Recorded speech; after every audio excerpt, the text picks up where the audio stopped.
ಬೆಳಗ್ಗೆ ಎದ್ದ ತಕ್ಷಣ ಕರ್ಲಿ ಹೇರ್ ಇರೋರಿಗೆ ಕೂದಲು ಏನು ಅವತಾರವಾಗಿ ಕಾಣಿಸುತ್ತೆ ನಿಮ್ಗೆ ಗೊತ್ತಾ? ಸೊ ತುಂಬ ಕಷ್ಟ ಆಗುತ್ತೆ, ಒಂದೊಂದ್ಸಲ ಸಿಕ್ಕಾಪಟ್ಟೆ ಪ್ರೌಡ್ ಫೀಲ್ ಆಗುತ್ತೆ, ಕರ್ಲಿ ಹೇರ್ ಇದೆಯಲ್ಲ ಗುರು ನನಗೆ ಅಂತ ಹೇಳ್ಬಿಟ್ಟು. ಬಟ್ ಸ್ಟ್ರೈಟ್ ಇರೋರಿಗೆಲ್ಲ ಸಕ್ಕದಾಗಿ ಕಾಣಿಸ್ತಾರಪ್ಪ ಬೆಳಗ್ಗೆ ಎದ್ದು. ನಮ್ದಂತೂ ಒಂದೊಂದು ದಿವಸ ಒಂದೊಂದು ಥರ ಕಾಣಿಸ್ತಿರುತ್ತೆ, but still we are beautiful. So ಬೆಳಗ್ಗೆ ಎದ್ದು ಬಿಸಿ ಬಿಸಿ ಕಾಫಿ ಜೊತೆಗೆ ನನ್ನ ದಿನ ಶುರು ಮಾಡ್ಕೊಂಡಿದ್ದಾಯ್ತು. ಒಂದು ಸಾಕಷ್ಟು ಬಟ್ಟೆ ಎಲ್ಲ ಪ್ಯಾಕ್ ಮಾಡ್ಕೊತಾ ಇದ್ದೀನಿ ಟ್ರಾವೆಲಿಂಗ್ ಅಂತ ಹೇಳ್ಬಿಟ್ಟು.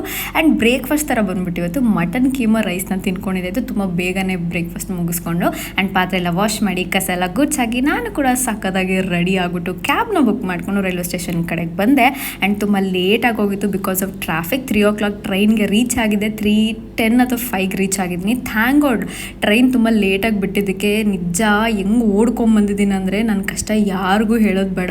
ಅದಾದಮೇಲೆ ಮನೆಯಿಂದನೇ ವಾಟರ್ಮೆಲನ್ ತೊಗೊಂಡೋಗಿದೆ, ಅದನ್ನೇ ತಿಂದೆ, ಸ್ವಲ್ಪ ಸಮಾಧಾನ ಆಯಿತು ನನಗಂತೂ. ಮತ್ತು ಈವ್ನಿಂಗು ಇನ್ನೇನು ಚಳಿ ಸ್ಟಾರ್ಟ್ ಆಯಿತು, AC ಬೇರೆ ಒಳಗಡೆ ಬಿಸಿ ಬಿಸಿ ಕಾಫಿ ತೊಗೊಂಡು ಕುಡಿದೆ. ಊಟ ಕೂಡ ಚೆನ್ನಾಗಿತ್ತು ಗೊತ್ತಾ ಈ ಸಲ ಟ್ರೈನಲ್ಲಿ. ಫಸ್ಟ್ ಟೈಮ್ ಇಂಥ ಒಳ್ಳೆ ಊಟನ ತಿಂದಿದ್ದು. ಎಗ್ ಬಿರಿಯಾನಿ ಮತ್ತು ಚಪಾತಿ, ಚಿಕನ್ ಕರಿ ಎಲ್ಲ ತೊಗೊಂಡು. And as usual skin care ಮಾಡ್ದಲೇ ಡೇ ಕಂಪ್ಲೀಟ್ ಆಗಲ್ಲ. ಆ್ಯಂಡ್ ಅರ್ಲಿ ಮಾರ್ನಿಂಗ್ ನಾನು ರೀಚ್ ಆಗಿದ್ದು Vasco da Gama railway station in Goa.